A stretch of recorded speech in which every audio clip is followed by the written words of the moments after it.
All right, we'll go ahead and get started. Thank you. Good morning, and thank you for attending this training today. I'm Ryan Heiniger. I'm the official variety testing program director at NC State University. What we're going to be talking to you all about today is the new variety selection tool that we rolled out for wheat, corn, and soybeans last year. So this is kind of the first in what I'm hoping is a series of webinars / trainings that we're going to be doing throughout the year. To give you all some familiarity with how the variety selection tool works, to give you some insights onto additional things you can do in the variety selection tool that you couldn't do with our old data tables, and to show you some new ways of looking for varieties that will help you place them specifically for your operations. Because that, at the end of the day, that was the goal of this tool, was to take that data that we've been sending out and posting for y'all, and put it in a place where it's a lot more customizable for what you're doing on your operation, where you can find specific varieties and hybrids that fit your growing situation. So that's what we're going to do today. Is we're going to do an overview of what the variety selection tool looks like, how to get to it, some of the basic features on the front end of the tool. And then we're going to kind of dive into what's called analytics. It's really, if you're used to looking at the old or the past OVT data tables, it's the section that you're going to use more often than not when using the variety selection tool. So we're going to go through that, do some trainings. This is kind of a free-flowing training. So if you have questions throughout the training, you want to stop me because I've been known to ramble. Either shoot something in the chat message. I've got it open on another screen, so I'll be looking at that pretty regularly. Stop me and ask a question through voice if you want to.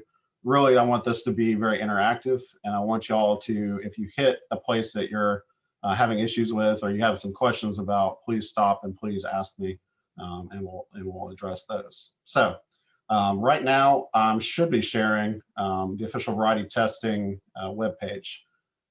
This is where the best place to go to in order to get to the variety selection tool, although I'll show you the actual web address for the tool here in a minute. But if you're used to going to the OVT website anyway, it's just as easy to get through it from there. Come to the OVT website, and on the side menu, you see where it says variety selection tool here. You can click on that, and that's going to take you to that tool. So this is the home page for the tool. This is where you're going to start when you're looking for any data for any of the three crops we have on there: wheat, corn, and soybeans. There's a lot going on this home page. We're working with a developer to see if we can kind of streamline this process because we're still in the initial phases of rolling this out. There's a lot going on, but there's only two things I want y'all to focus on here today. One is where we have the crops listed down here. So underneath NC State, you'll see that our crops are listed here. This is where you're going to first go. You need to select the crop that you're interested in, whether that be wheat, soybeans, or corn. You need to make sure that's highlighted before you do anything else in this tool. There's been situations where I've forgotten to change my crop and I'm looking for something for corn and I get a bunch of wheat varieties. So before you start anything in this tool, make sure that you select what crop that you are interested in looking at. Okay, that's step number one. Step number two is using one of these four functions up here at the top. Now I mentioned we're gonna deep dive into analytics here in a minute, but I wanted to go through real briefly about what these other options are for. So they're really split into two categories. First category is I've got a variety or hybrid name. So I have a name and I'm interested in seeing how that variety or hybrid did in OVTs. I want to see the data specifically for that variety or hybrid and nothing else.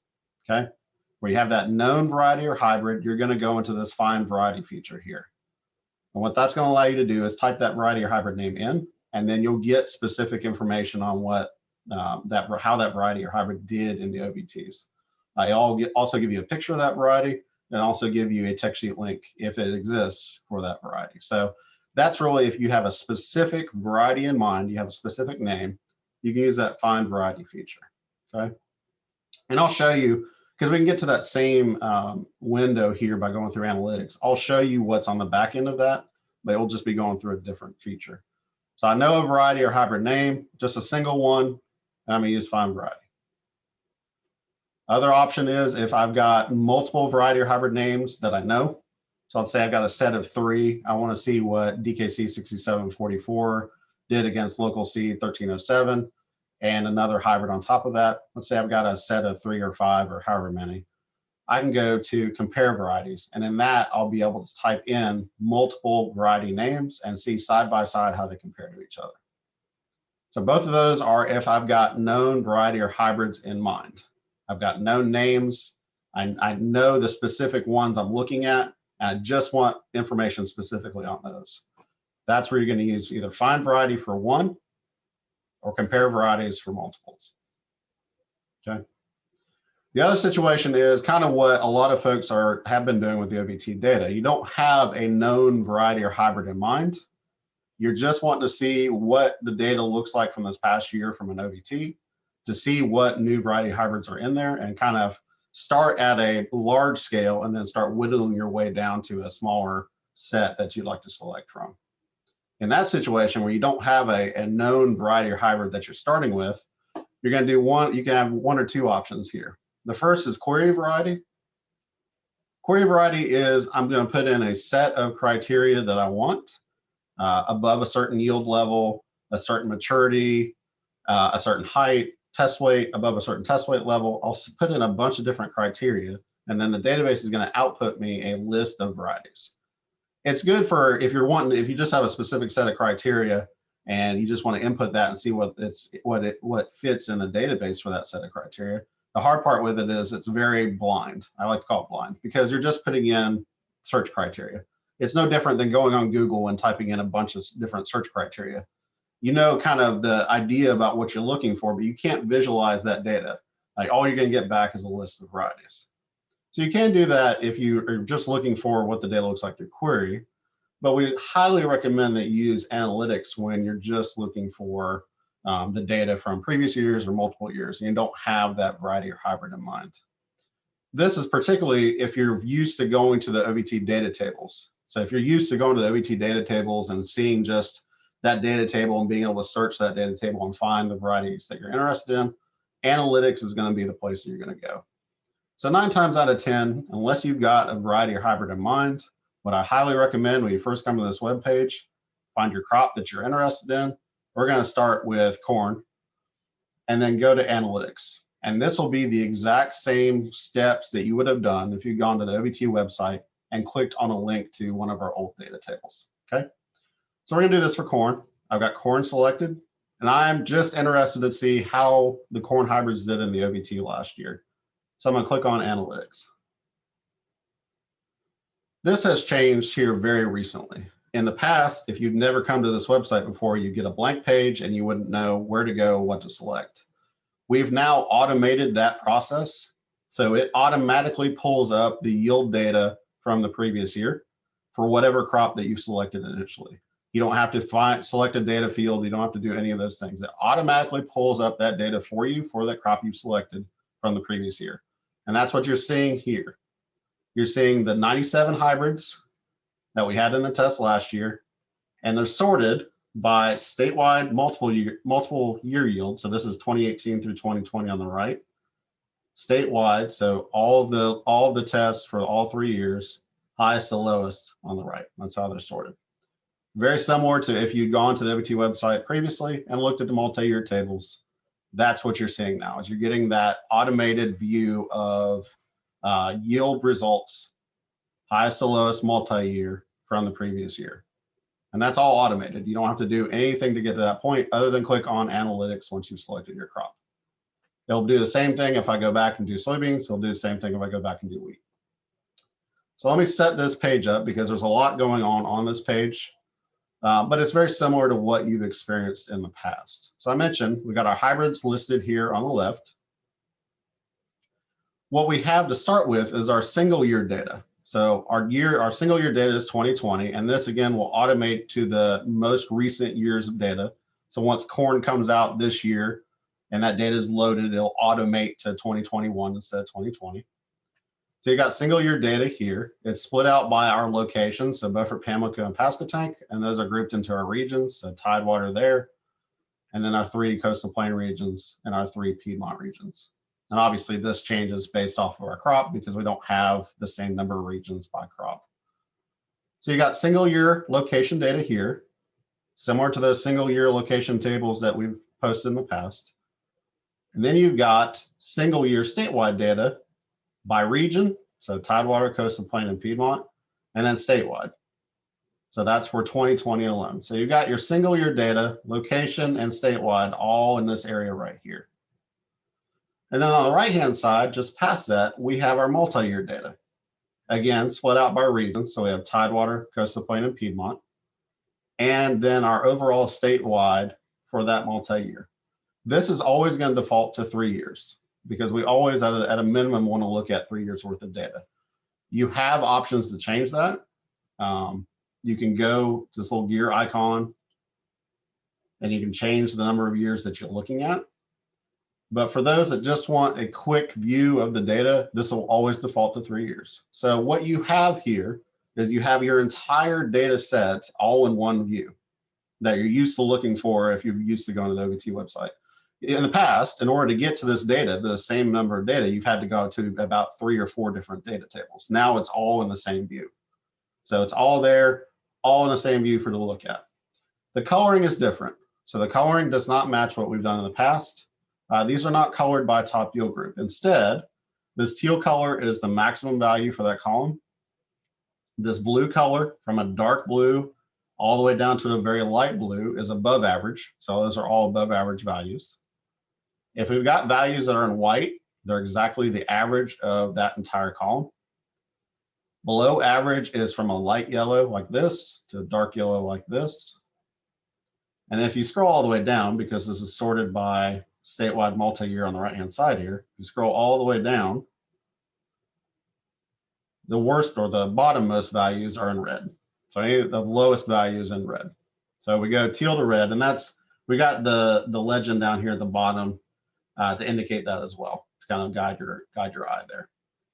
So these are all not by top yield group. This is not how that's colored now. This is all colored by highest, above average, below average, and lowest. But it still guides your eye to what has done well across different locations, across statewide, or across different regions multi-year. Along with that, you'll see that we have these little Y and L numbers inside each of these cells. Because we're including all of the data, there are some hybrids or some varieties that aren't in the test for all 3 years, because we're looking at 3 years of multi-year data. Some are in the test 1 year, some are in the test 2 years, some are in the test 3 years, and we're putting all that in the same view. So what we want to do is be able to decide and delineate what is and isn't multi-year data, right? So for instance, this local seed line 1307 did really well last year statewide multi-year, but it's only been in the test 1 year, 9 locations. It does not mean it's a bad hybrid. It just means that when we look at this data, we need to take it with a grain of salt compared to something that's got 3 years worth of data in 21 locations, like this Rev 28VHR18. I think this is going to be an excellent hybrid based off of its data from last year, but I'd like to see what it does next year. I'd like to see what it does when it gets to that 2 year mark or into that 3 year mark. Again, the more years of data and the more locations, and that's what that L number is, the better you feel about how that variety will perform across multiple environments, across multiple weather situations, right? More data, better predictive value of hybrid or variety performance. So the Y1s are not bad. They aren't. This is an excellent hybrid to try out, but also keep in mind that we only have 1 year data versus some of these where we got 2 and 3. And all of those are in the same place, and that's why we want to be able to delineate what is 1 year and what is 3 year data here. So this is the view that you're going to get to, whether it's soybeans, whether it's corn, or whether it's wheat. It's going to be auto-sorted by yield with all the locations and the regions, along with the multi-year data on the right-hand side, highest to lowest from statewide multi-year.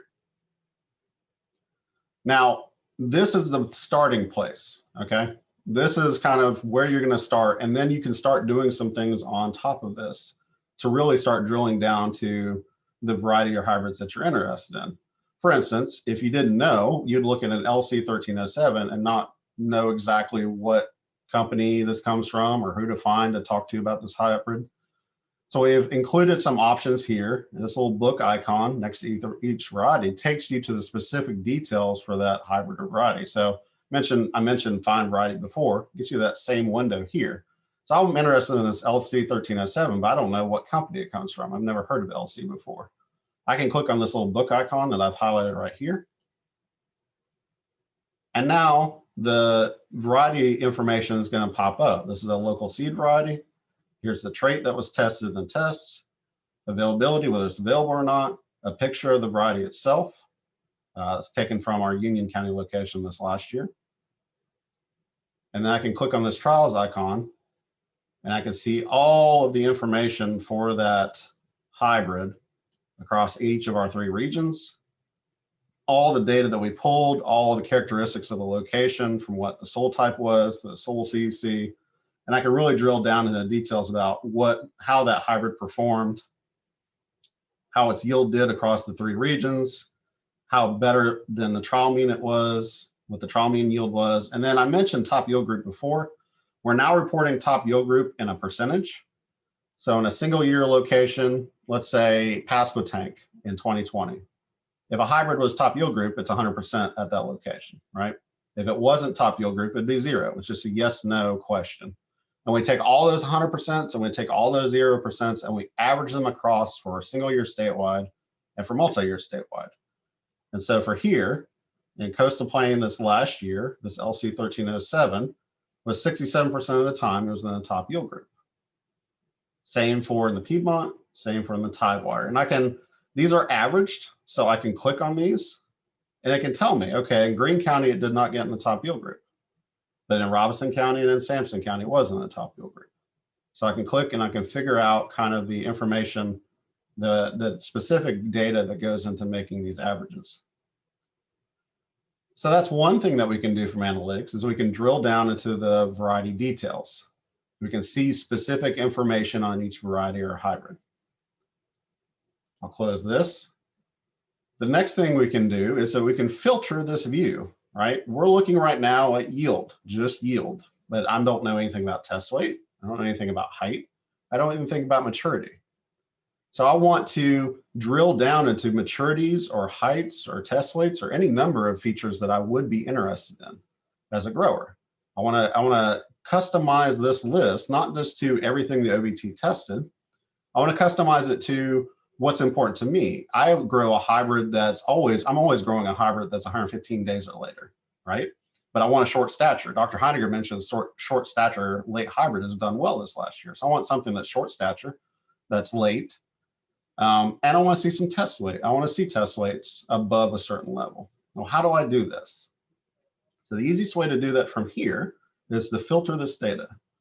Go to this top here. There's a bunch of different icons for things that we can do this data. I'm just going to focus on one here right now, and that's filter. If you highlight any of these, they tell you what they do. And the filter one is this kind of 3 parallel lines with these hash marks, and it says filter by variety or a bunch of other things. So anytime I see filter, that's what I'm going to do. I'm going to click filter. And it's going to pop up this side window here. And this is going to give us our options for putting in things like maturity, things like a certain height, things like a trait that I'm particularly interested in. I can really sort on a bunch of different things. Anything that we as an OVT have loaded in, whether that be variety or hybrid characteristics, data from the field, from yield to height to lodging to any number of disease characteristics that we pulled, or company that sells these varieties. Like I can sort this entire list by a specific company that I'm like I always buy decab, and I just want to see the decab hybrids. I can sort that here. So I've clicked on filter up here. That's opened the side menu. And now I have select data field. Anytime you see select data field, you really want to click on it because that's where your options are going to come from. That's where you're going to want to start. So for instance, in my first scenario, I said I want anything later than 115 days for corn. I'm going to slow down. I'm going to scroll down. This is a drop-down menu. I'm going to scroll down to relative maturity. And now I've got a filter field here. So I can change this equals to greater than, less than. I can change it to any number of different operators. I want something that's greater than. And now I see this is my range of data that I can select from. So that's 99 to 119 days is the for corn. That's our maturity range for the data that we have in the database. So I want anything greater than 115 days. So just type in 115. It's going to work because it's within this range, but I don't know how many it's going to give me back out. That's my only question. I mentioned I have more than one filter criteria, so I can click on this plus icon down here, and now I can add another one. I mentioned I wanted test weight above a certain region. I can also scroll down this drop-down menu. The easiest way to do it, though, is to really type in what you want. So I want test weight, and that gets you right to the value that you, or the category that you want. Again, test weight, our range of test weights in the data set is anywhere from 38 to 62 pounds per bushel. I want greater than, let's say, 56. And then I mentioned I wanted a short stature hybrid. Again, I can click height or type in height. We have ear and stalk height here, and specifically I'm talking about stalk height. Again, I have a range of values here from 58 to 107 inches. I want probably something that's less than 100 inches, just in general. Again, this can be customized to whatever values you want to put in here. So I've got my filter criteria set. I can now click filter. And now here's my options. Here it's taken the data set that I had before. So the entire OVT corn data set from 2020 with multi-year. That was 97 hybrids, and it's filtered it down to 28 hybrids, or 28 varieties here. Now this kind of scrunches in. When you do this filter feature, when you open this filter window, it scrunches everything in because there's just a lot of data to try to show on one screen. What I recommend is once you've applied your filter, once you click this filter analytics button here, that you go ahead and click this filter button at the top again, and that's going to close your filter window. Your filter is still applied. Now you just have more real estate on your screen to be able to see things. And now you can see it's sorted out a bunch of different hybrids. It's actually now telling me that 69, 99, 67, 40, 67, 44 are some of my top hybrids I want to look at. You're going to ask, what about all these different missing values now? Well, we filtered them out of the data set. So that criteria did not occur. What we put in for a criteria outside of maturity, because we were looking at test weight, we were looking at height, and both of those things can be location specific information, right? If you get good weather in Robeson County, but you get really poor weather in Pasquotank County, that's going to affect how both your height and your test weight that you record from those locations. So because we're looking at data that is location or dependent on location, some of this location data is going to drop out. We're not going to see those values because those values did not exist. We tested 6744 at all 3 coastal plain locations, but it did not hit the test weight and the height metrics, or the things that we put in for a test weight and height on our filter. It's really good information because it means if I'm growing this hybrid here, even though I filtered it out and it's still showing up, over here because we've had it in previous years, and this past year it did not meet that criteria. So I know that I feel pretty good that on a sandy soil, I may need to look for a different hybrid if those are my criteria. But now we've got that filtered out, and now we've got a list of hybrids that we can choose from. And we've got, again, still sorted by statewide multi-year data from top to bottom. But instead of 97 hybrids we're looking at, we're only looking at 28 hybrids. So that's how we can go from a entire data field or entire data view. So if you're used to going to an OVT website and looking at those tables, being able to take that table, or multiple tables actually, and filter down to varieties or hybrids that you're interested in. So we filtered this, and that's great, but now we're back in the same boat, right? I probably know what a DKC is, but I might not know what some of these other hybrids are. And I want to see more than just yield information. I want to see test weight information for all of them. I want to see height information for all of them. I want to see a bunch of different information for a bunch of these hybrids that I'm interested in. What I recommend is that you're going to look at the top 10, top 15, but you are able to look now and compare these varieties and hybrids to each other. And the way you do that is you go through and you select them. So in my instance, I've made this filter, and let's say I don't plan to grow these in coastal plain soils. I'm mostly going to be in a Piedmont soil, so I've got a lot of these varieties available to me. I'm going to choose some of the top ones here and see how I'm clicking right beside the variety name, and that's highlighting them. And it's telling me up here how many I've selected. So I've selected 7 so far. I'm going to do the top 10. And I'm making this selection based off of statewide multiple year, right? That's how I've got it sorted. you can sort any of these columns from high to low that you're interested in. So if I don't want just statewide multi-year, I want Piedmont multi-year, I can click on this header here. I can click on Piedmont, and now it gives me all the data sorted by Piedmont multiple year instead of statewide. And look, now my selections, I did top 10 for statewide, but those are not quite the same as top 10 for Piedmont. In fact, I got into some of these are in the lower, below average category. So I'm going to click off those because I probably don't want to pull those forward. But now I'm going to include this Dynagrow variety, this more corn variety, this LGC variety. Here's a local seed variety. So now I'm back up to my 10. 10 to 15 is a good range. The reason I say 10 to 15 is because when you get to compare, you're going to see that you start getting into, again, screen real estate issues. There's only so many variety hybrids you can see side by side, depending on how big your computer screen is. So I recommend starting with 10 to 15 and then adjust it as you see fit once you start getting used to this. But I've just clicked on these to select them. If I don't want one, I can click back off of it. But once these are in gray, I know that they're selected. So I've selected my top 10 here. Now I'm going to go over here and I want to compare these varieties. I want to compare them to each other. Again, at the top, you're going to see this crossed arrow icon. And when I hover over it, it says compare selected varieties. So there's two main things we're doing in analytics. We're filtering first, and then we're going to compare. And what we're going to do kind of in the long term here is we're going to change these from just being symbols to probably being buttons that say filter, compare, just to make them more straightforward. But those are the two main features we're going to do whenever we're in analytics. We're going to filter our data down to what we want. We're going to select our hybrids and varieties, and we're going to compare them. Okay. So I got top 10 selected, or my top 10 selected, and I'm going to click compare. It's going to take me to a completely different view. And this was the view I was mentioning before. And of course, it's not working today. No apply. Yeah. 1 second. There we go.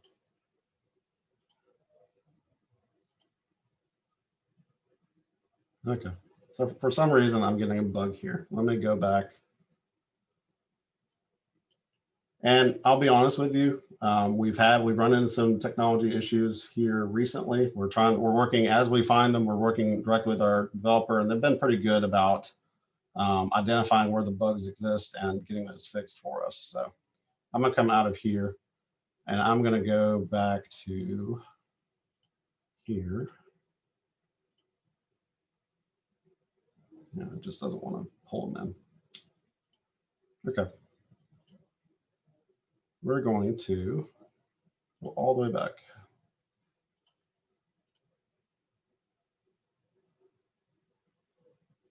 I'm now in soybeans. I've run into this issue with corn. So just keep that in mind. I'm in a different crop right now. We're going to do some different things. I'll show you this.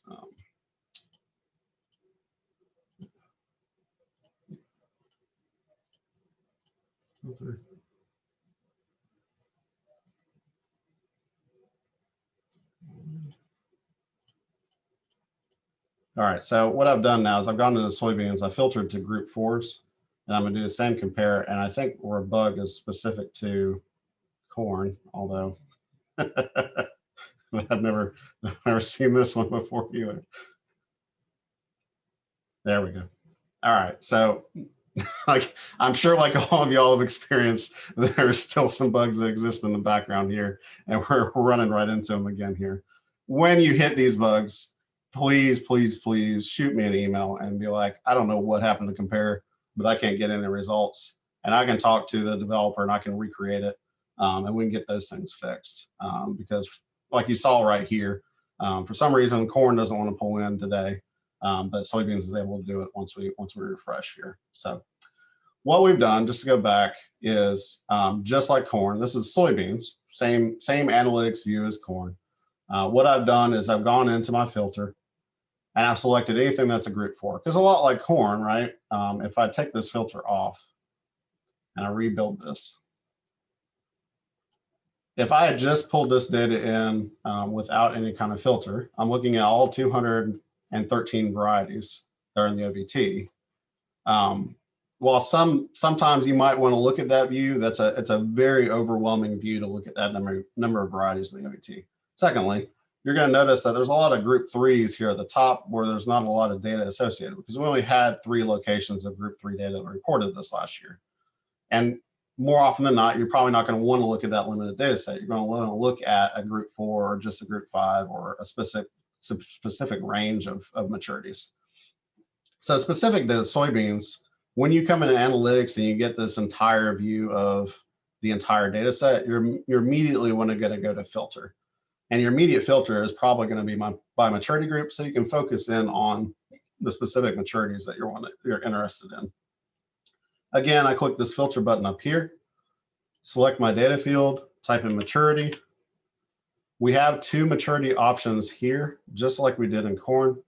Relative maturity is if you're looking for decimal point differences between maturity groups. So let's say I just want a 4.1 to a 4.4, or I want a 5.2 to a 5.7. I'm going to use relative maturity, or relative maturity, sorry. Because that's going to give me my range, and then I can change this equals into a between. And I can tell it I want a 4.1 to a 4.7, right? And I can filter that. And that'll get me down to just the specific maturities from a 4.1 to a 4.7 that I'm interested in. The other option here, instead of doing decimal maturities, is that you can sort by or filter by entire maturity groups. That's what the maturity group is. Maturity group option is at the top. So now you see I don't have a range of values. It says no value selected. When you click on that, now I've got a drop-down menu of all the large scale maturity groups, group 4, group 5, group 6. And now I can select on one of them. So now I've just selected group 4 and it's got a check icon there. Or I can select on multiples. So let's say I want a group 4 or a group 5. I can click on group 5 and I have those selected as my filter. You can really do all of them. You can do as many or different selections as you want here. But this is if you're just searching for an entire maturity group, okay? So let's say I just want a group 4.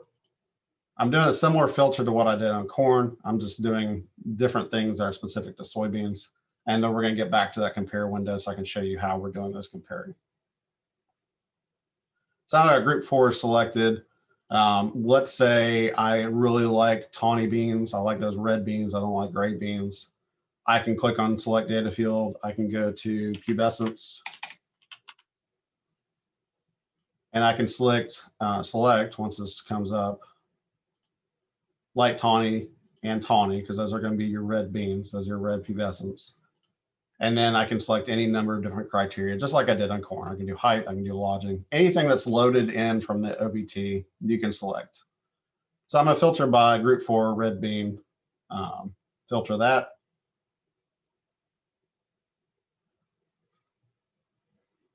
I've got 80 now that I'm sorted down to. I'm going to close my filter window so that I can kind of get away from, get some more real estate here. I'm going to scroll down because it's telling me I have things are selected, but I don't have anything selected. So now I can do the exact same thing. I think I'm going to redo my thing here. There we go. Now I can do the exact same thing as I did with corn. You know, I've got this sorted statewide multi-year. Notice, you'll kind of notice something here that's a little odd. You know, we do test in the coastal plain, but there are no coastal plain locations showing up. And the reason for that is we didn't have any group 4 coastal plain data from 2020. We lost all of our group 4 tests in that region. So we don't have any coastal plain data here. That will look different if I filtered this by a group 5 instead. Now I'm just doing is quickly applying that filter here, and I'm going to close that filter window. And now you see that our coastal plain locations have come up because we now have data associated with that. So keep that in mind. You're going to see, depending on what your filter is, just like we saw with the blank locations for corn, if we don't have that data that exists, it will not show up on this analytics page, okay? I've got group 5s now showing up on this analytics, group 5, tawny, light tawny. Again, sorted statewide multi-year. And you're just going to see we got some 1 years here, we got a 2 year, we got a 3 year. So we got some a good cross section, although there's a lot of 1 year data here. That's not a bad thing. So let's select kind of these top ones. Let's say I'm going to select these top 3 for statewide, but I'm also in the coastal plain, so I want to see how they did. So what I did is I clicked coastal plain here to start from highest to lowest. Here's a credenza line. Here's an armor line that did well. And it's got 2 years of data associated with it, so that's pretty good. Here's a 3-year data. The Steinegger line here, it did fairly well. Here's an Ag South genetics line, more sorrel line that did well in coastal plain, was just a little bit below average on statewide. Here's a Syngenta line. Here's a Asgrow line. So now I've got 10 selected, just like I did with corn. I've selected 10 based off of my yield, how they performed, either statewide or in a specific region. And really, I highly recommend, while you can sort by how they did at specific locations, I highly recommend in this initial piece that you're sorting by at least multi-year region or multi-year statewide. Because again, just like the more years, better data, better prediction, the more locations we're looking at combined, the better you're going to feel about the predictive value of how that variety or hybrid is going to perform. So here I'm selecting in the multi-year regions or statewide rather than in the single year. That's all I'm saying. So I got top 10 selected. I want to compare these just like we did with corn, and hopefully it works this time. We can click the compare button, and that takes us to the compare window. So I'll go back. What I did is I clicked, had my varieties selected here, all 10, went to these cross arrow icons, says compare selected varieties, and I clicked on that. Okay, and that's going to open up a new tab. And now I get those varieties that I listed out here on the left-hand side. And then they're also listed out here on the right-hand side. And along with them being listed on the right-hand side, you get all of their information. So the number of years they are on the test, the total number of variety records. So really it's the number of locations, where they come from, if they're available, what trait was tested, whether they're extend, are they on list, are they conventional, what kind of trait are we looking at? And again, because this is showing up here, that also means that you can filter it back in analytics. Like if you're looking for enlist beans, you can filter down to just enlist beans when you're doing that filter feature. So you can see what trait it is. You can see a lot of location information associated with that, from soil characteristics to total number of rainfall to previous crop, populations or row spacings we tested at. And then we start getting into the nitty gritty, the things that you're really interested in. So specific relative maturity for that variety, the yield difference from mean, again, the percent top yield group, the height, averaged height for these, indeterminate, determinancy, disease ratings, and then some other things that we pulled in, characteristics of those varieties. Okay, so now we're able to take that big data table, that big table of yield, we're able to really get down to, on a group 5 tawny, light tawny soybean. Okay, that gave me 60, I think it was like 60 varieties or something around there, 49 that we had to choose from. Now we have 49. Now we want to get down to 10 to 15 because we can't look across 49 and be effective at finding a real good one. We want to kind of combine that down. So we took the top 10 that worked for both statewide and for the specific region I was interested in. And then we pulled that into a compare situation where now I can look across and see how they did by yield compared to one another. I can see how often they were in the top yield group. So this USG 7480, it did well last year. It did well again this year. It's been in the top yield group 50%, or over 50% of the time. And I can see some of the other information that might be interested on it. Now, I mentioned before when we did that deep dive into a specific variety or hybrid, remember I could show you the picture and then I showed you the data specific to that variety or hybrid. It's a very similar view here, right? So let's talk about this USG line. We mentioned that it's 52% of the time it was in the top yield group. Well, exactly where was it in the top yield group? Because this is averaging everything, right? This is averaging all locations, all years. I can do the same thing I did on that find variety field. I can click on it and I can get all of the information. So it does really well in Rowan, did really well in Beaufort in 2019. Yadkin last year did really well. So it looks like it's got some Piedmont lean to it. So I can see exactly where the locations that was above or was in the top yield group. Because if it was in the top yield group, again, 100%. If it wasn't in the top yield group, 0%. So I can do it that way by just clicking on that. But I'm looking across a lot of different varieties, right? So I want to look and see how they did compare to each other. The way to do that is I can click on this header here, this category, so top yield group. And now it pulls that entire thing down for everybody. I can look and see at where this virtue line did at each one of these locations by year and by planting date. So this is both full season and double crop. I can see how they did compared to the USG line, compared to the LG line. So I can see all of the data that goes into making these averages just by clicking on this side menu button here. And that's the same for anything that we've got numerical data associated with, from yield to percent yield mean to height. I can click on this, I can see, okay, well, this USG line was pretty tall in row N full season, but got pretty short once we got in the double crop situation. So, you know, I might need to think about what that means for me if I'm looking for a taller bean or a shorter bean. Whereas some of these are a lot more consistent. This LG line was actually a little bit better, had better height associated with it overall. So I can look and see at the specific data associated with any of these categories that average out into a final value. First, we're doing, I should mention this kind of an aside, we do percent yield difference from mean because it kind of standardizes yields across locations. This is very similar if you use the soybean variety selection tool from the Soybean Producers Association.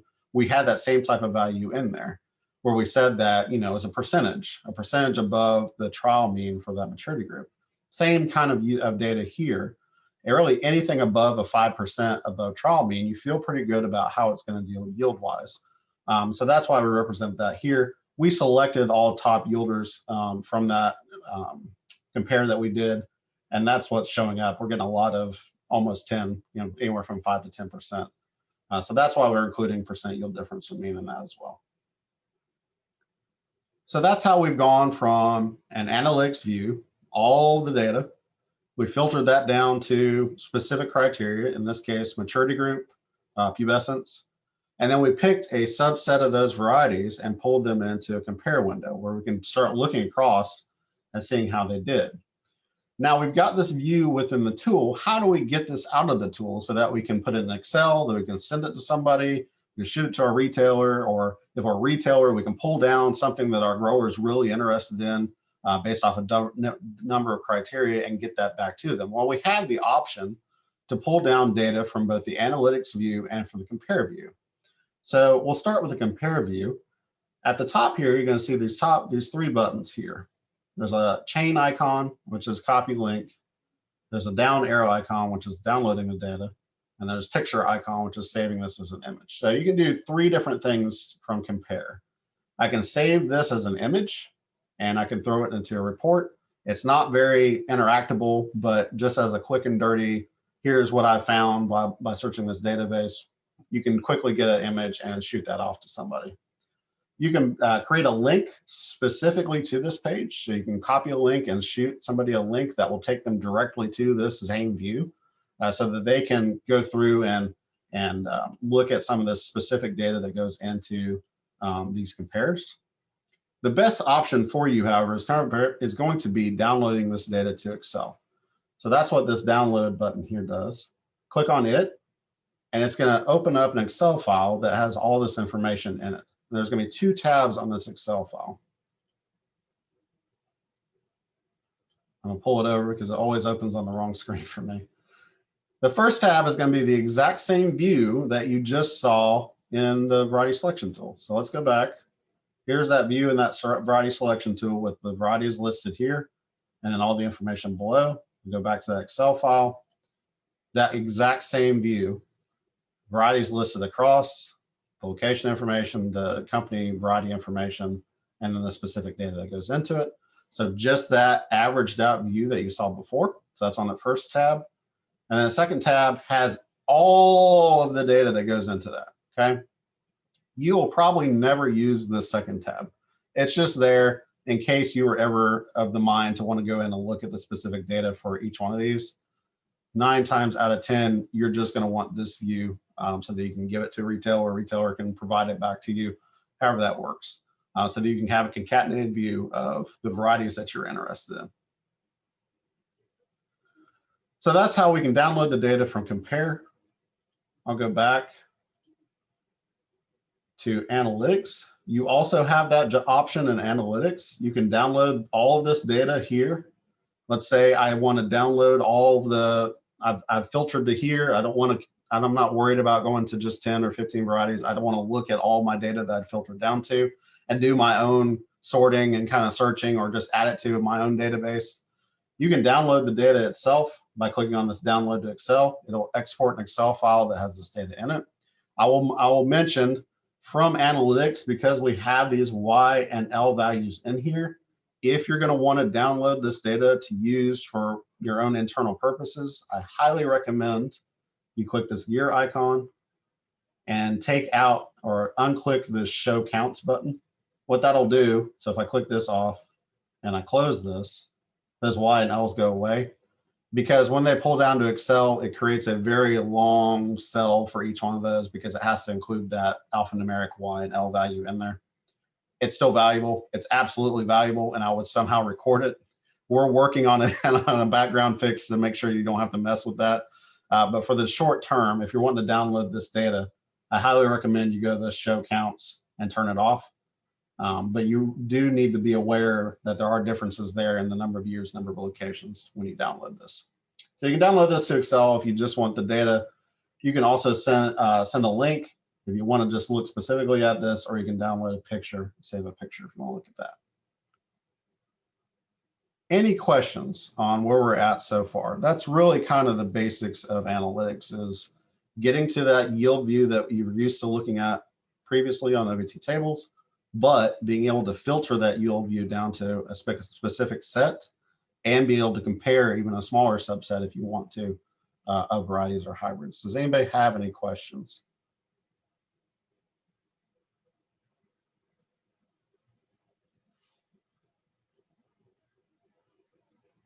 Okay, not seeing any. I'm gonna go through a couple of more things with soybeans, and then we're gonna do the exact same thing with wheat just to show how that looks. I got a question. You're in Chrome incognito. Is that the preferred browser setup for utilizing the tool? So no, you don't have to be in incognito. The only reason I'm in incognito is because once you've used this tool and go back into the views that you've used before, it defaults to those views, okay? So I'm in incognito so I can clear, because I use this tool a bunch, so I can clear this out to what the first user view would look like. If I tried going in here from my default setup, you'd see a whole bunch of things that are loaded in that aren't necessarily relevant to what you're looking at. So I want to mention that because it's a good point. Once you start using this tool, so let's say, I'm done, I go off, I do my own thing, and I come back and I'm like, all right, I've been looking at soybeans before, and I'm gonna look at soybeans again. I'm gonna click on analytics. Everything's gonna pull back in from the last time you left it, okay? It's gonna pull back in those same filters. It's gonna pull in those same views. So keep that in mind, because you may think that you're back into that default everything view, but you got to go back and like, okay, I don't want filters anymore. I didn't need that filter, so let me clear that, and I can close this out. And now I'm back to hopefully what that default view was of the entire setup. So that's the only reason I'm using incognito. It's just to clear that cache. Once you get using this tool, you're just going to notice that those analytics views you've been using are going to automatically pop back in for you. The other thing on preferred browsers is there are no set of preferred browsers. This works really well on Chrome, works really well on Firefox. There's a couple other browsers I'm not thinking of. So overall, from what I've been told from the developer, there's really not one browser that doesn't work for this tool. What you need to make sure of is that you're able to do pop-ups. So I know some browsers by default block pop-ups. And so that keeps you from getting, like, clicking on analytics and going to into this view. It actually keeps you from going to that view. So what you need to make sure of is that your browser doesn't prevent pop-ups, and that we've had some issues with the drop-down menus in the past. I don't know that they're associated with cookies, but I found that Chrome works really well, Firefox works really well. So some of the more standard browsers have those things already built in and should work for you. We have a question: is it possible to filter for new root knot resistance levels? Yes, for soybeans it is. So in soybeans still, I'm going to go to filter. I'm going to go down and I'm going to type in root knot or nematode. Of course, it's not showing, so I'm going to scroll down because it's arcane. That's why. And now I can go and click on number of whatever selections I want here. I will mention that there are not, so as a default here for soybeans, these are all pulled from company values.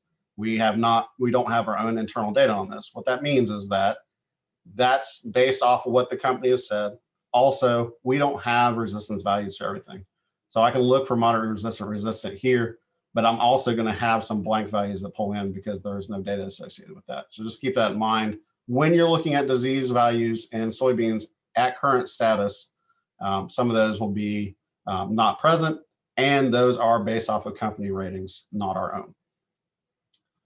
I got a question on when I choose corn, then compare varieties, the screen defaults to soybeans. So one thing you want to do when you're looking at compare is that you have this option here of your crop that you're looking at.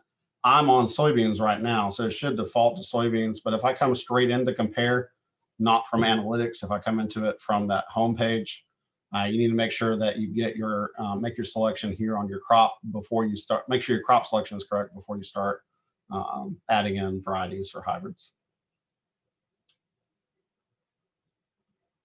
That's what I've got so far on questions. Let's go back to the analytics real quick before we go into wheat, because I want to show you one other thing in analytics. This is kind of a deeper dive than what we talked about, but I want to show you that it's possible so that you're aware of it.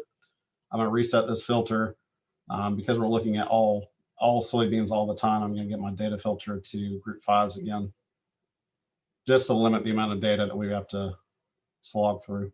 Maturity group, group 5, filter. That'll get me down to my 60 varieties. It was 60. I think I was crazy.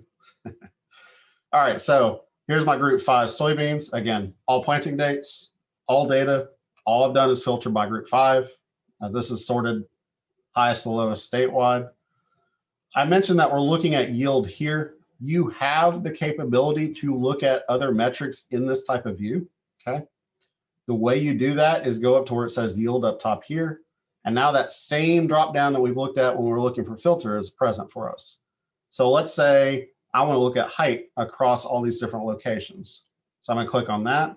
Along with that, let's say I want to look at top yield group percentage across these locations, because I want to be able to sort by that in a graph, not look across the compare window. I want to sort that by a graph to see how they did. You can select as many numbers as you want in here. I would highly recommend, just for screen space, that you limit this to 4. And if you have to want to do more than that, you come back in here and unclick. So if I didn't want top yield group, I can unclick it. Unclick the ones you don't need and come back into it. But try to limit that to 4 total just for screen space. So I've got yield, I've got top yield group, and I've got height selected. This button's gonna, anytime you see this red button, hit it. It's just gonna rebuild, it's re-querying the database for the criteria that you've asked for. So I still got, once this pops up, I still got the same yield view here, and you can see I lost my filter. So I gotta go back into my filter, come back filter.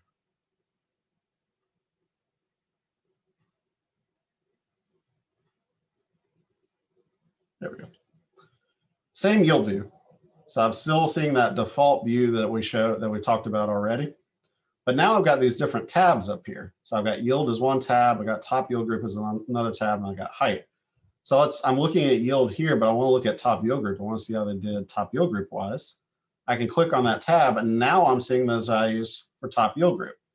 You're going to say, but Ryan, I thought you said at a single location, it's either a yes or no, so it's 100% or 0%. Why are there 50% locations there? Well, for soybeans, we have full season, we have double crop. So inside each one of these, because Robinson has both a full season and double crop situation, it could be 100% or top yield group in the full season and not top yield group in the double crop, and so you get an output of 50. That makes sense. But now I'm able to see all my top yield groups across all these locations. I'm able to see their averages and their statewide averages, both our region and statewide, and I can see their multi-year averages. So now I can sort, I can click on statewide here, and I can sort highest to lowest for top yield group. So 75% of the time, this Dynagrow 58XT30 was in a top yield group. In fact, it was in the top yield group a significant number of times. Now, again, 1 year data, 7 locations. So I have to take that with a grain of salt. But now I can start sorting out these top yield groups. I can do the same thing with height. I can click on this height tab. We didn't take height at Beaufort this last year, so we don't have those values here. But I can click on statewide, or I can sort it by any of these columns here, and I can look and see, okay, this is the tallest bean that we had in the test last year, the Southern Harvest 5321E3. Again, 1 year data, and then all the way down to what the shortest was down here, NC Dunphy, this last year. If I wanted to look shortest to highest, I can just click on this again, and it opposite sorts. So it goes high to low for the first click, and then goes low to high for the second click. But I have the option here. We default to just looking at yield when you first come into this, just because we want to get you to that initial view that you're used to looking at. But you have the options of visualizing all of this data that's available to you across all locations for these varieties. So I just want to mention that because it is an option. Once you start getting used to this tool and really getting into it, I found that I use this a lot because this helps me drill down to not just looking at yield as my initial selection criteria, but also like, okay, I want tall, but I also want short. I can filter that out, absolutely. But I can also look at it here and kind of decide for myself, okay, statewide, if I go back to height, statewide, you know, that's a pretty short bean. That's pretty significantly shorter statewide than some of these others here. I'm going to know that, you know, if I'm looking at a double crop situation, I need to keep this in mind, as that might be a limiting factor for growing those varieties, you know, things like that. But it gives you an option to visualize that data. And I think visualizing the data is very helpful when you're eventually wanting to look at how you want to place that variety or hybrid at your operation. So that exists here if you want it. I got a question, what is score average? Score average is for the fifth training in this series of variety selection tool trainings. What score average is, we're not going to deep dive into it because it gets into the nitty gritty. I've got three options here, right? I've got yield, I've got top yield group, and height. And let's say I'm a grower, and those are my top three things that I really are curious or really want to know about for a variety. But I want to be able to see how it does across all three of those. Let's say I want something that's really good at yield, but really short, but really good at top yield group. I can go in and I can weight each one of these categories. I can say that yield is a very important thing for me. So 50% of my selection criteria needs to be in yield, or how well it did in yield. I can say that 10% of the time I need to know whether it was really short in height. But the rest of the time, the rest percentage, I need to know if it's top yield group. I can weight those, and the score averages will give me a average score across all those different criteria. So it really kind of takes this visualization, and it takes all the values from whatever criteria was selected, from yield to test weight to height to anything else, and it pulls it down into a single value. It's really, I would highly recommend not messing with it right now. I still have tried to work with it to see if it makes sense to me, and I'm not quite there yet. So until it starts making sense to me, I'm not going to recommend that anybody uses it yet. But down the line, I think it's going to be something that will be a very quick and easy. I want to look across multiple criteria and get a high to low score for some of these varieties. I think we're going to be able to get there eventually. Do not worry about using it right now. You don't have to mess with it. You can mess with it, but it's not as important right now for making those selections out of the database. Any other questions? All right.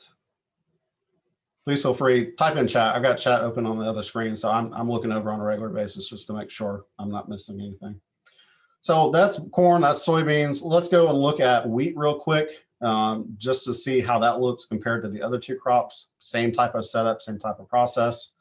You can go back to the dashboard here, or you can click on wheat, commercial, and then analytics. You have that option, but quickest is probably good dashboard, wheat, commercial, and analytics.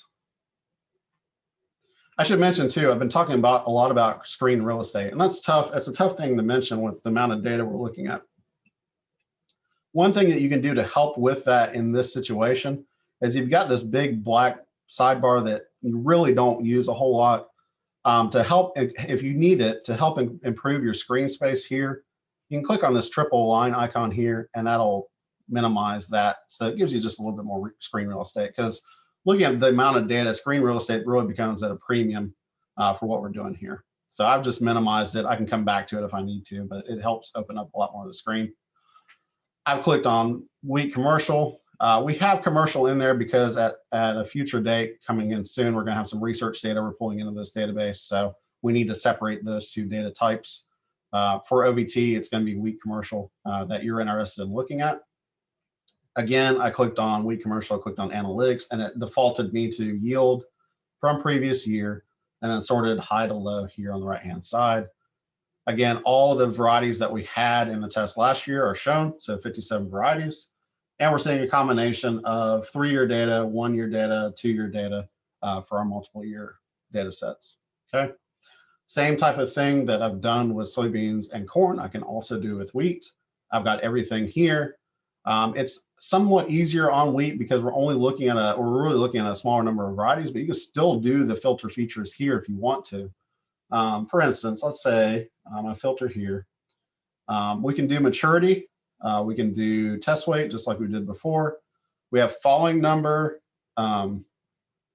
here as an option. So we do have quality metrics loaded. These are OVT generated values. So from our OVT test, we've gone through our internal grain analysis lab, generated falling numbers, generated percent protein values. So this is our data. You can sort or filter by specific falling number levels. So here's our range, 128 to 494. I'm a grower growing wheat. I want to find a variety that's had a falling number above 300. That tends to be our floor for quality. Or I also want to look at on, unonned. So I want to look at head type. And I know I've got gear pressure, so I know I want at least on, if not onlimited. And I can filter that out just like I did with any of the others. That's a very specific filter. So there's 3 that meet the criteria of being above 300 falling number and being on. And that's what those 3 are. So my criteria is a little bit too strict there, but I can filter by falling number in general and get those. Those that have dropped out here didn't meet that criteria. So Can I interject on that a second, Ryan? Do what? I want to interject on that just a second on the falling number and protein. So for those of you who are looking for quality metrics on small grain, this is a particular instance, just like lodging.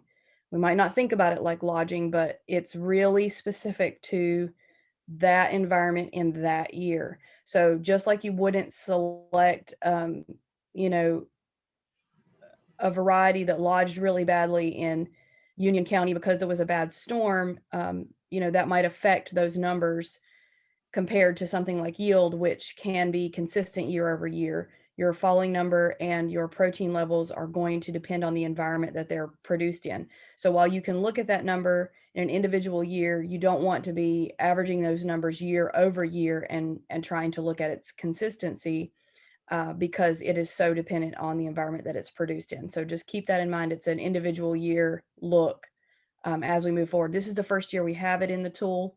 And as we move forward, we're gonna have to think about how to include that to see it in individual years rather than multiple years combined together. Yeah, and that's similar if we're talking about test weight, if we're talking about stalk height, if we're talking about anything that's location specific information, we include it. We average it, you know, in the tool, but we also need to keep in mind that that's very location specific, right? Like that's why I recommend opening up that data in the compare and looking and seeing how it did at each one of those locations, because it's going to be important, you know, not just to look at the average and call it good, but look and see how it specifically did this prior year, because that will change based off the years that we have and the locations that we're collecting that data. I've got a question in the chat. Top yield group, is that top 50%, 25%, 10%? No. So top yield group percent that we're showing in here is a yes, no. So it was either statistically in the top yield group, so not significantly different from the top yielder, or it wasn't. So you get a yes, no for each location. Let me reset my filter here and I'll show you that in wheat. All right, I'm gonna close this filter. So we're right back to that initial view when you click on wheat and then click on analytics and get to yield. I'm going to go ahead and include my percent top yield group. I may have to go to soybeans. because I don't think, no, we didn't do that for wheat this past year. We go back and do that for the other crops. I'll go to corn and do that. So you see, I've not been to corn, I've been in other crops. And just like I was mentioning before, it's pulled in what I did the last time I was here. So keep that in mind when you revisit this tool. You're not going to get that initial default analytics look. You're going to have to go back and reset your filters. You know you have filters applied because of these values up here. It shows you what filter you have applied. So just make sure you reset those when you come back into this if you're not still wanting to use that same criteria.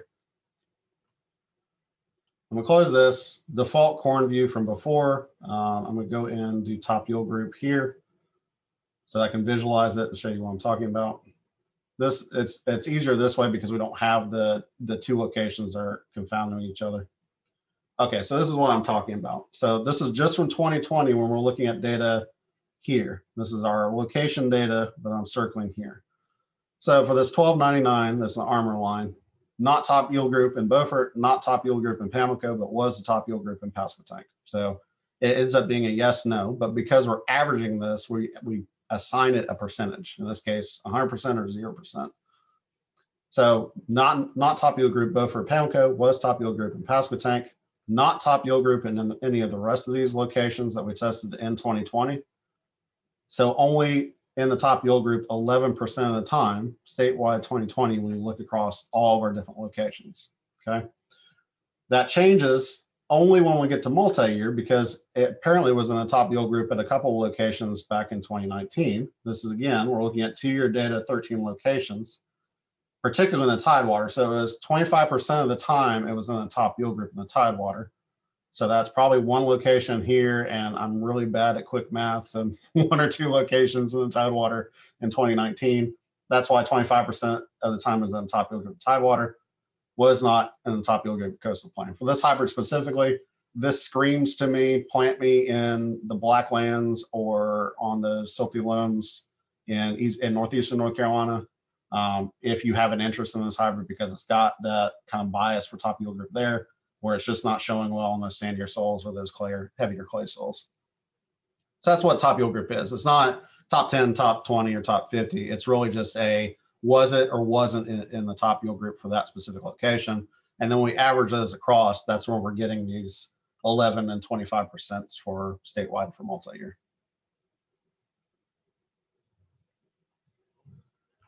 Good question. Thank you for that question, because that's one we wanted to be able to represent top yield group in this data set, but that's really hard to do because what we've done in the past has just been a bolding or a coloring of the top yield group.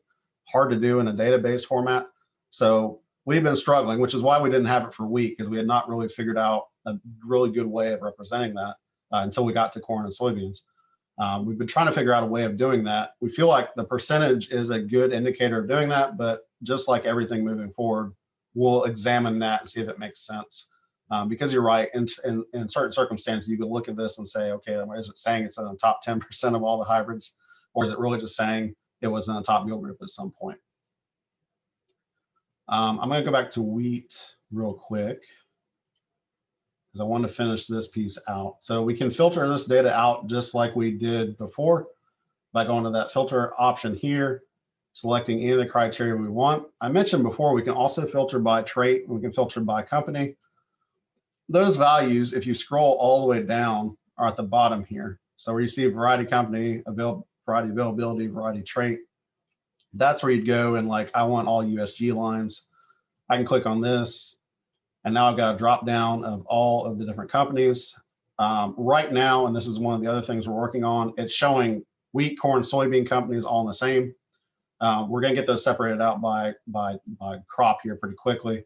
But let's say I want all USG lines. I can scroll all the way down. Here's South Genetics, click on it, filter, and now I've just got a view for all USG lines, or however you want to do that. But those are the criteria that you go to, or the place you go to for selecting traits or different companies. I'll go back and show it real quick here, but it's all the way at the bottom underneath variety. So reset this, rebuild this, close my filter. And again, just like with corn, I can select as many as I want, corn or soybeans. Again, I would keep this between 10 and 15, just because you saw how much screen space you don't have once you get to that compare piece. Got 10 selected. I just selected top 10 statewide. I can click on this cross arrow icon. And now it pulls in that comparison window where I get all the data for all the different varieties. And from here, I can download just like I did before. So I think that's everything I have. I want to open it up and see if anybody has any questions or any roadblocks that you've hit in the past, because that's good feedback, and that's something I want to go back to our developers and see if we can develop something that fixes and or makes streamlines that process.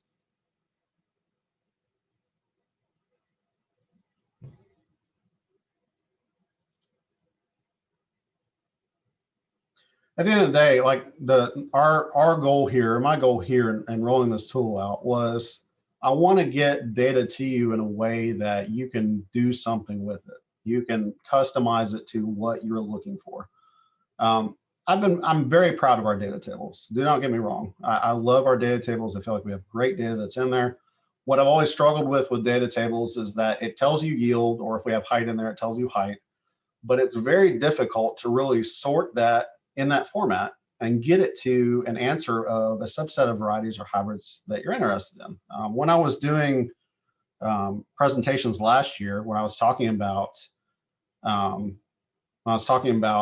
top varieties by maturity group or in soybeans, or top corn hybrids that have done well across different soil types, for soybeans, because of the number of varieties and the number of planting dates we did, it would take me hours just to sort through that data to find those top performers and to really show that, that they did well in certain soil types and didn't do well. And so what I wanted to do really for y'all is to get that process into an easier to use format. Now, I recognize that on the platform we're using right now, and this is my goal moving forward, is that we're using this platform, but we adjust it to get to where we can make it more user friendly, because we're kind of in that hit piece right now where it's a little bit of a learning curve. And that's what we're working on right now. The analytics piece that I showed you here recently, we changed on Monday because in the past it's pointing you to a blank page and then you can't do anything, or it was hard to figure out what to do from there. We're going to really make that a streamlined process from there to make it as easy as possible to go through those different features that I did before. So I'm going back and looking here at our questions. If you select MetroViews in soybean, you get tolerant, includer, or excluder. What do the blanks mean? The blanks mean that there was no data associated with that. So there's just no data. Anytime you see a blank, it means A, there was no data, or B, if you've got a filter applied to the data set, that filter excluded that data for that location because it did not meet your filter criteria, okay? Scrolling down here, our experimental variety is going to be changed to the commercial variety name. Yes, this is an ongoing process. So wherever we encounter that we still have an experimental variety name that's in there, we'll change it to commercial.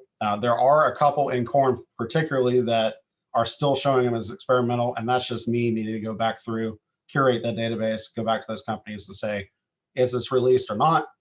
If not, I can mark it unavailable, and then it's not showing up. Or it's still showing up, but then can be filtered out for those searching. Are y'all planning to increase lodging screen from one location within corn? Yes. So I would want to mention on the corn piece, we have stock lodging from Greene County last year for corn. The reason that we took those values is because we had a really good hybrid specific lodging situation for corn at that location last year. That being said, it's one location.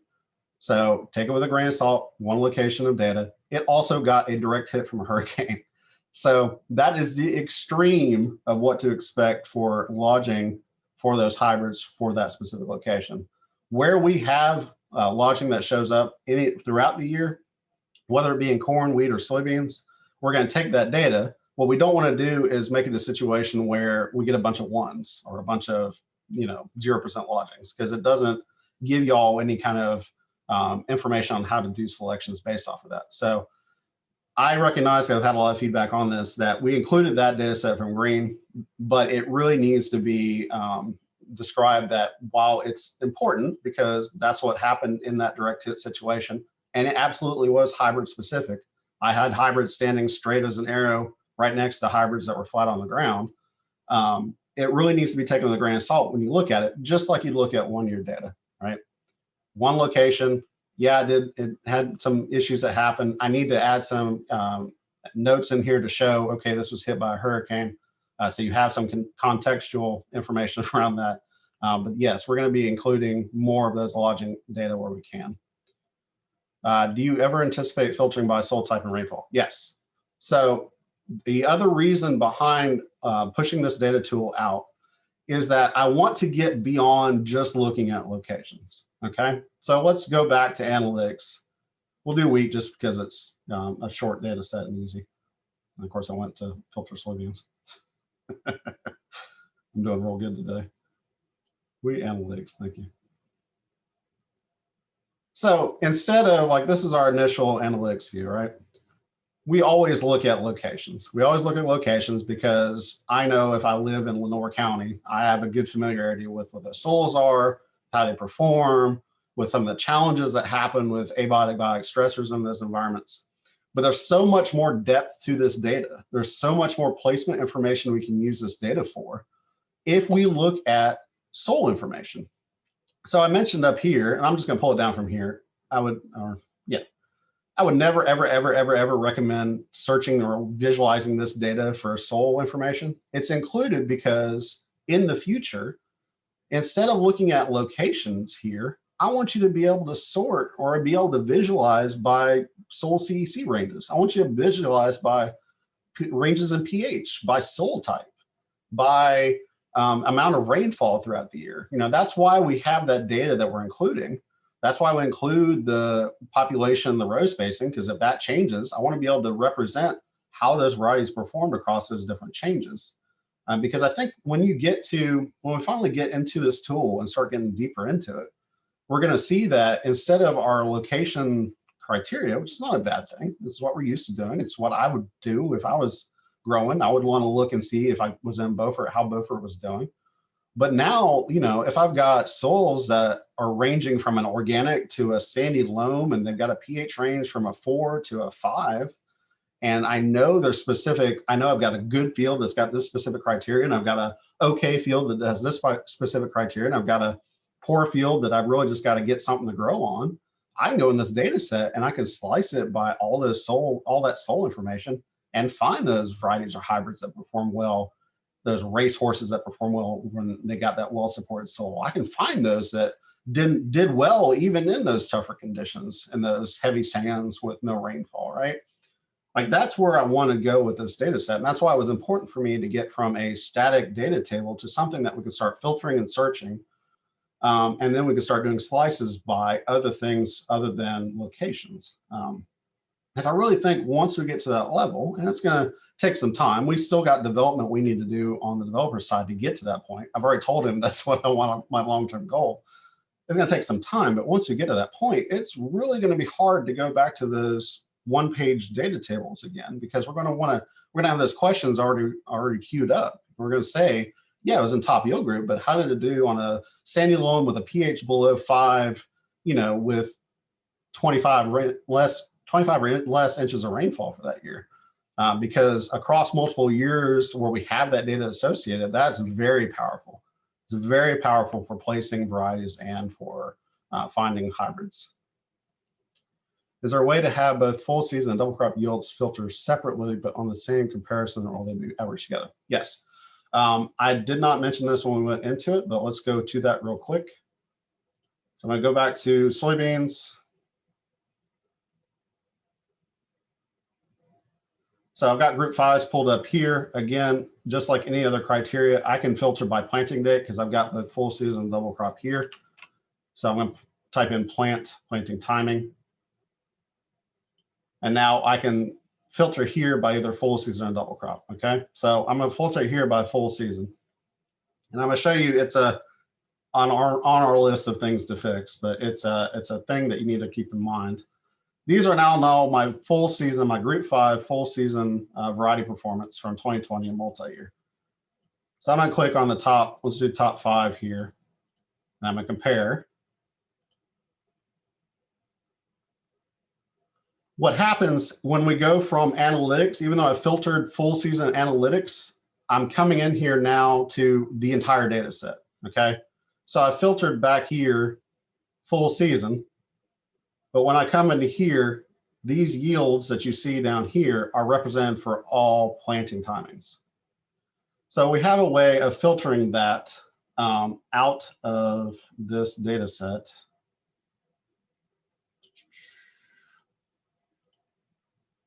Where is my filter icon? Yeah. So we have a way of filtering this out. So just like we did with analytics, we have the filter icon at the top here.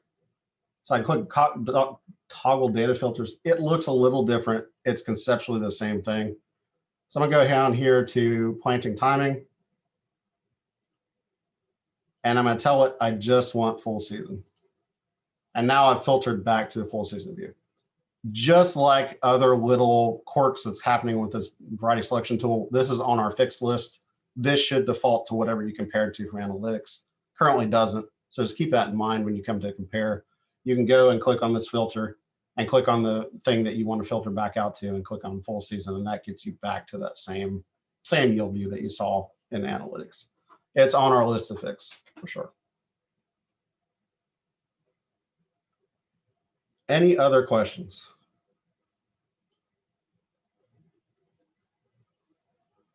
Well, we're near the end of our time. I really appreciate y'all taking your time today.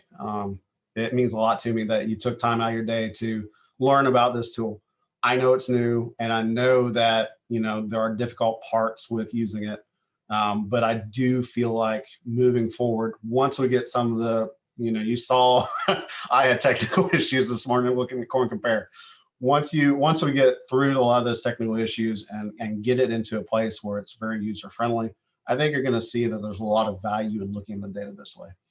Throughout this next year, if you have questions on this tool, if you hit a roadblock, if you're not really sure how to get to the data you want to, we've done a lot of agent trainings. Your account extension agents are available and willing to answer those questions.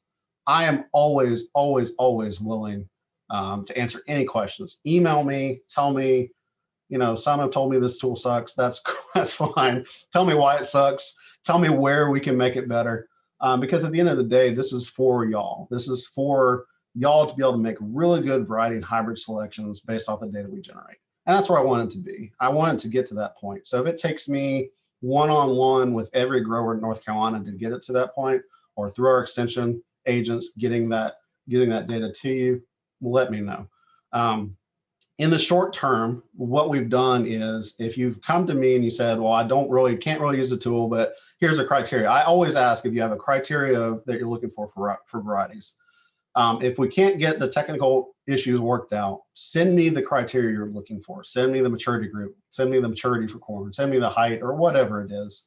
And what I can do is I can generate for you a report. I can generate a report specifically for you that shows all the different criteria you're looking for. Agents are able to do this exact same thing. So if you'd rather talk to them, that's fine too. We can generate that report that highlights those top 10, top 15s that you're looking for, particularly if you're trying to get those questions as quickly as possible. So that option exists in the short term. And then as we move forward, we're going to get some more improvements made to the tool to help you out with that. So thank you all for attending. I will have a recording of this available. Let me know and I can send it out in case you want to look back through it and kind of see some of the things I talked about during the training. Otherwise, I appreciate y'all. Have a great day, and holler at me or let me or your extension agent knows if you have any questions about how to use the tool. Thank you.